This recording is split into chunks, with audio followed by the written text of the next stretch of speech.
you're almost making the case of like money as a keystone to civilization itself, right? Perhaps even more so than natural language, probably way more than natural language. 100%. It's not enough to even speak the language of your neighbor tribe, right? If you guys can't engage productively, mutually productive trade, mutually beneficial trade, let's say, then it's much more likely inter-tribal relations will devolve into the zero-sum game of conquer and conquest, right? Rather than the division of labor, right? Yep. And it reminds me of that old, was it Bastiat, right?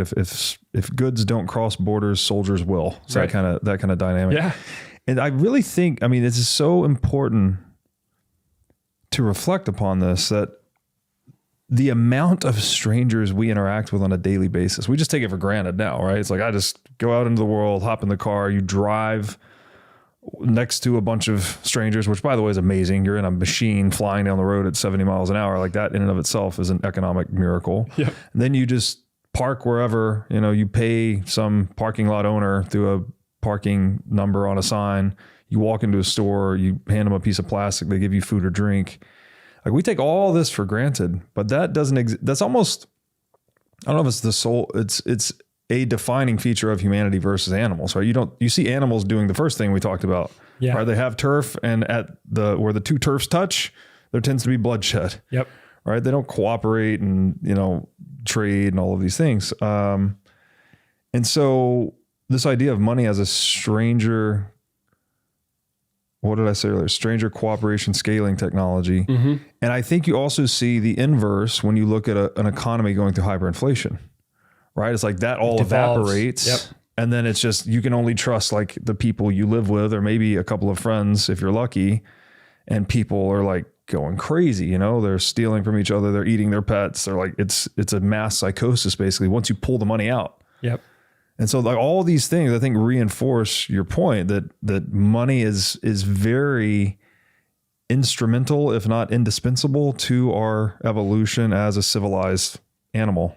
Completely. I make the case here that money is the foundational building block of human civilization. That, you know, if you have the concept of money, you trend towards greater cooperation, coordination, centralization of population too. And, you know, I think it's hard for us to, when you're driving down the road in a car and you're paying with an app for parking, it's hard to remember, or we don't remember, it's hard to conceive of the very beginnings of that civilizational development. Yes. And I think it just starts with the vector of money helping to make human cooperation productive rather than a default to violence. And so that's a light switch, right? Like if you have the concept of money, you know, it's not a zero sum game. It's net beneficial for you to interact with others. If you find rudimentary capitalism, and then you play that process out for tens of thousands of years, and you end up in the civilization we're in. But that's a slow process with lots of false starts, I think.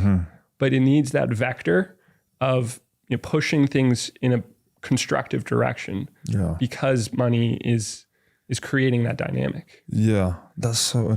Yeah, it's like the key ingredient to transforming our relations from zero-sum game to positive-sum game, right? From zero-sum game politics, war, let's say, to positive-sum game economics and production. Exactly. Did you think, but we're in much larger groups now. We're in like nation state groups. So, 330 million people in the US. Have we reached some kind of ceiling in that, maybe gold and gold-backed currency and now fiat currency has now somehow hit a limit on that? So we still have these much larger tribes that are warring among each other? Yeah, that I haven't thought about that. That's a very interesting point, that it's possible that based on the monetary technology we have, that we run into these sort of a possible ceiling. I guess I lean towards, capitalism is functioning. The world gets better through technological development, and the politics of fiat and our current era may be a drag on that. But but the compounding benefits of technological improvement through capitalism are lasting. So I guess I'd probably say it would be like a drag, and something like Bitcoin might reduce that drag. Yes. Yeah. Because if you frame it as like capitalism proper, right? Like universal protection of, let's just say, property rights, or universal respect for private property rights. When you get the gold-backed currency, you get the whole man-in-the-middle attack problem, right? How do you trust the custodian? And so that kind of hamstrings capitalism a little bit, right? Because all of a sudden they start overissuing the paper.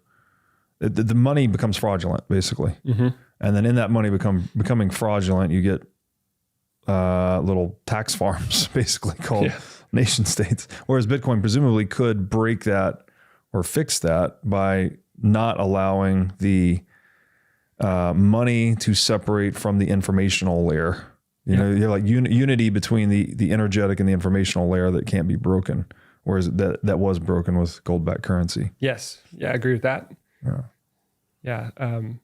I think, in many ways, Bitcoin, we'll find out. I think that Bitcoin reverses a lot of the societal decay that we see with the politics of fiat, with the drag of fiat, and the vicious cycle of inflation, causing the enshittification of everything. That's a technical term for sure. Thanks for watching. If you enjoyed this episode, click here to find more just like it, and here to find our most recent episode.